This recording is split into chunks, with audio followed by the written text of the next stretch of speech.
నా పేరు మామిడి బాలరాజు, నందిగరు గ్రామం. నాకైతే 2 కళ్ళు కూడా కనిపించావు. తర్వాత నాకేంటంటే నా ఇల్లు ఏమొచ్చి రేపిల్లుడు పడిపోయే గోడంతా మొత్తం పగిలిపోయింది సార్. చిన్న పెంకుటిల్లు, ఆ ఇల్లు గోడ ఏమైందంటే పగిలిపోయింది. దయచేసి అది ఇప్పటికైనా సరే అది పరిశీలించి మరి గృహం మరి ఇల్లు నిర్మించి ఇస్తారని మరి ఆశిస్తున్నాం సార్. ఏంటంటే అది మీరు గ్రాంటింగ్ చేసి ఇచ్చినా కూడా నేను కట్టుకోలేని పరిస్థితి సార్.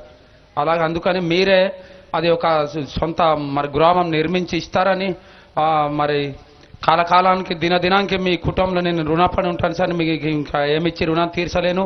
నాకు ఒక ఇలాంటి ఇప్పుడు ఇందాక చెప్పినట్టు ధర్మరాజు చెప్పినట్టు కొండల్లో, లోయల్లో, గుట్టాల్లో కూడా తాతాలి నాకు ఇప్పుడు మరి 51 సంవత్సరం సార్ నాకు. అయినా నేను ఇంతవరకు కూడా ఏ ముఖ్యమంత్రి, ఎమ్మెల్యే, ఎంఆర్ఓ, ఎంపీలు కూడా ఇప్పుడు ఇక్కడ దాకా కూడా వచ్చింది లేదు. ఒక నిమిషం సార్, ఇల్లు గురించి అడిగారు. మనం ఖచ్చితంగా ఇల్లు కట్టించి ఇచ్చేస్తాం చెప్తాను.